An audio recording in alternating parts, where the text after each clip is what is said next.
Alright, I wasn't going to do any of this on video, then I figured might as well. I have nothing else going on today. Here's how the servos are mounted in the Dozer. I have 3 of these, I believe they're 1/8 inch thick servo mounts. Yeah, I don't have my tape measure over here. 3 servo mounts and a servo that's been modified so that I just have 2 wires coming off the motor. There's no circuit board in there, there's no potentiometer to tell it where it is. All that's been removed. The stop pin has been removed from the gear, so this will be a continuous rotation servo.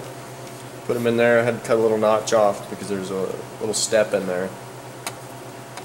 So I'm just putting this servo back in right now, since I had both servos fry on me at the very end of the first video of it. So I'm going to swap it out for these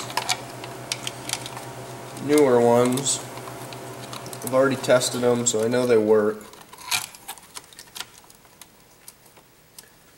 Don't know how long they'll last though. I've been having a hard time with servos in this, but that has a lot to do with I've been using old ones that I had laying around.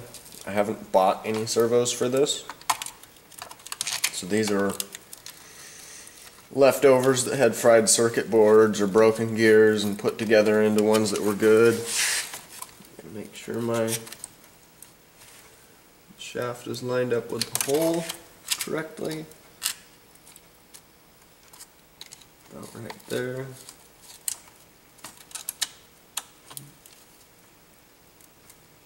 Right there.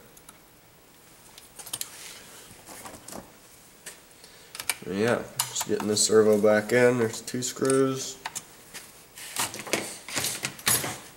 Here's the gear. The drive gear. The drive sprocket. It's got 8 screws in it. Doesn't need 8. Works with 2. It's one of these 1 inch long shaft adapters for a servo. And there is a 1/4 inch spacer and an 1/8 inch spacer in there. And I think I need, with these Savic servos, the servo horn is set back in there a little ways. So to make everything really line up properly, I need a little more spacer, but it'll work for now without an extra spacer in there. So that's how we'll do it. I'm gonna get a screw back in there. Actually, while I'm here, I'm going to enlarge that hole so that the screw fits in it a little bit better, and so it's not a slot.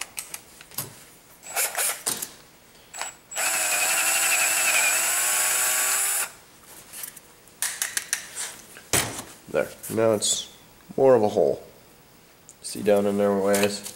Screw sets down in there quite a ways. Splined on that end. Just got to stick that in there. Get the screw started. Seems like every time I put this together, the tracks are a little looser. I'm almost wondering if I can remove a link and have it still work properly. Yeah, I put that in there quite a ways.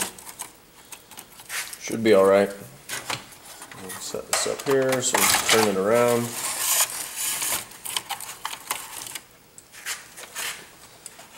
And do the other side.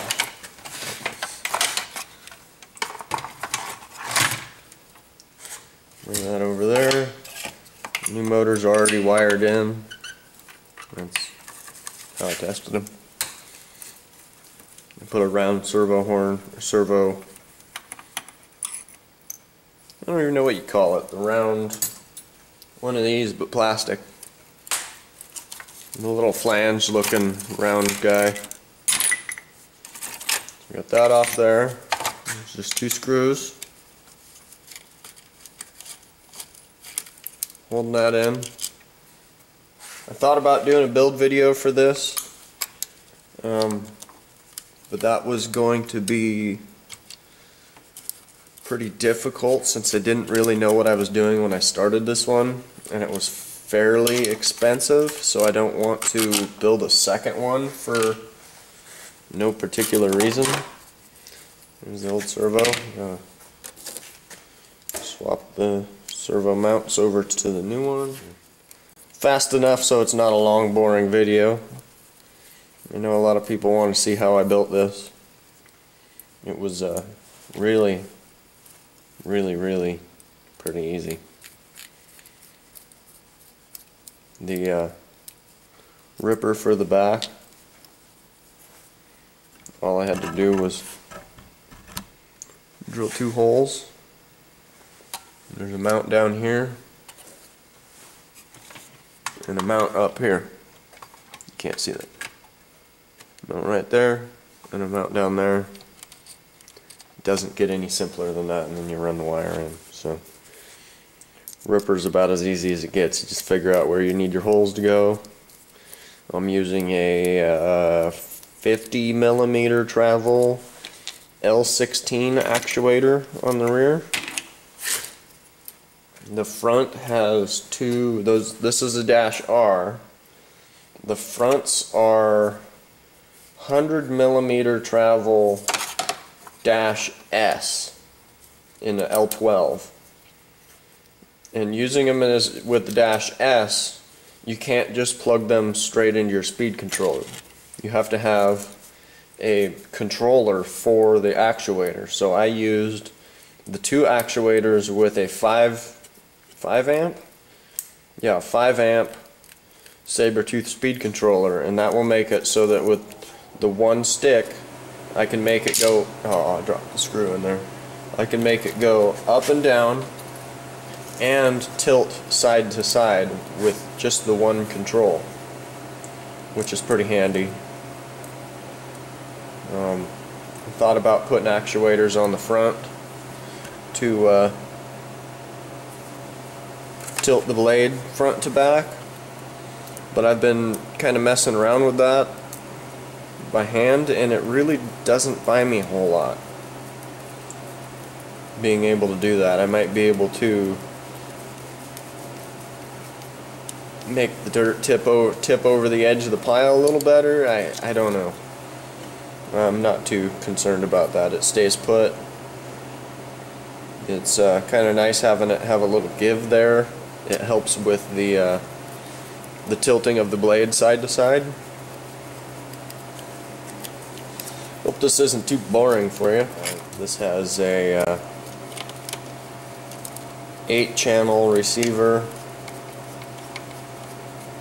2 Savix SC251 servos that have been modified for drive motors.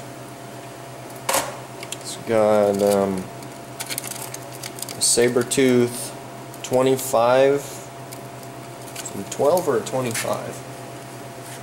I don't remember.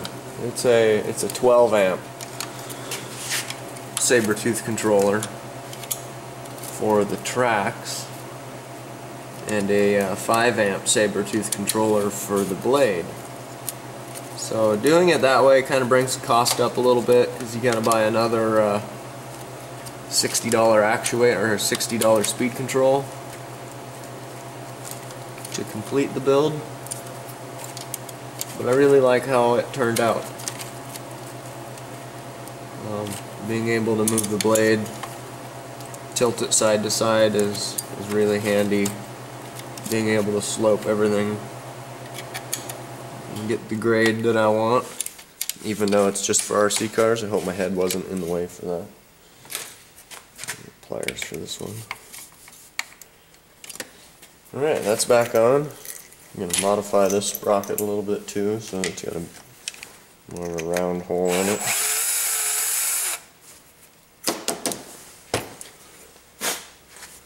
Alright, now we can put the sprocket back on.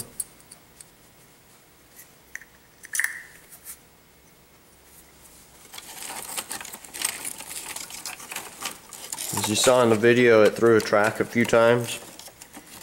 No, it threw a track once in the video, but it threw a track a few times while I was filming that.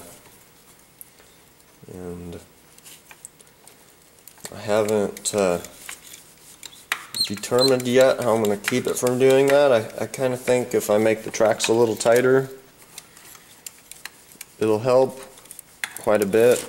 But I can't really get them too much tighter without it being quite the hassle.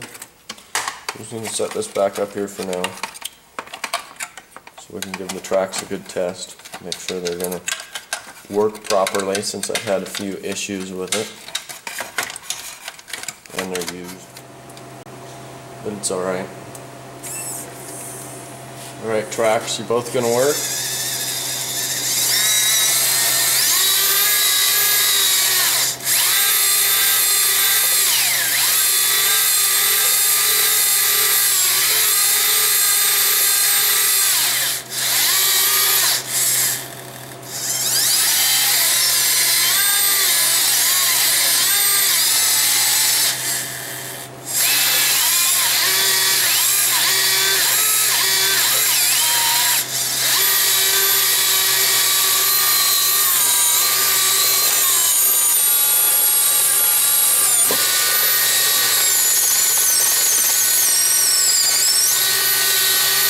Got good power.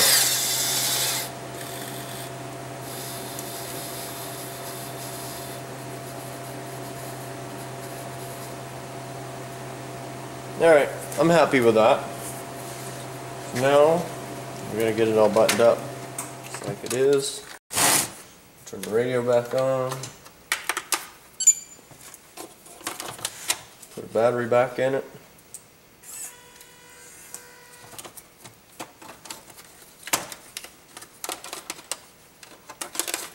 Shove all that back in there, put that back on, put that back on, move the camera for you so you can see it a little better, my messy bench.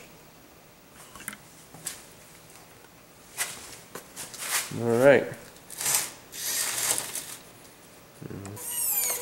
raise the ripper.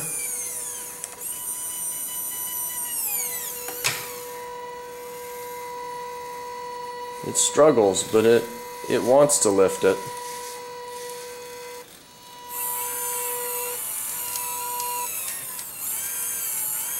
And just raise it all the way up. Do a push-up with it.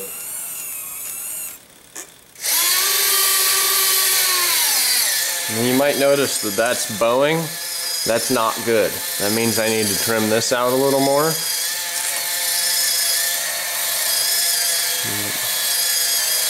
Right there it stops binding.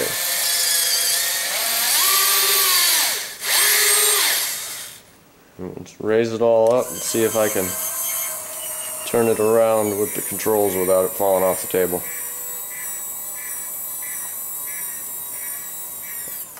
I almost think I should have gone for the faster actuators.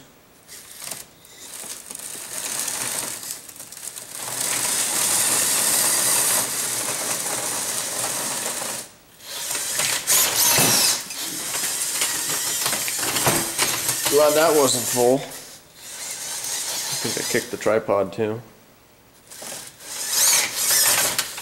It's challenging to run. Here, let's move it down to the floor to where I won't make it fall off the table.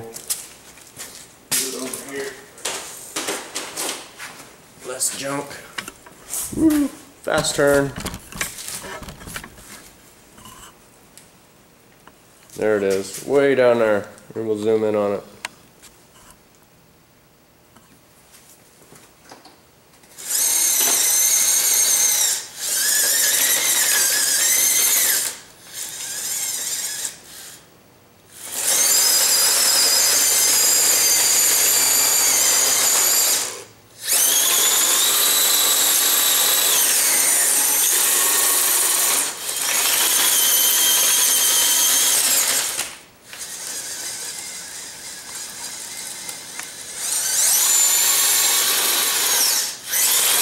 Pretty fast. The tracks are definitely too loose. And we'll get you a good size comparison.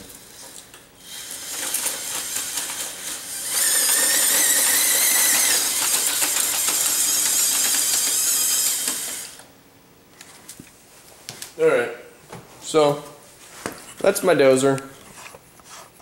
That's the inside of it. You got a pretty good view of it. Let me get this camera off the tripod. Should have used my other one. For a good size comparison, it's almost as tall as the King Hauler. Well, it's taller than the King Hauler if you don't include the stacks. It's trying to move on me. But good view of how much wider it is. It will fit on a standard Tamiya flatbed trailer, but it looks really funny. And the blade is a lot wider. That is also the truck from the last video. Still got its load of logs on it. So I hope you guys liked and enjoyed this.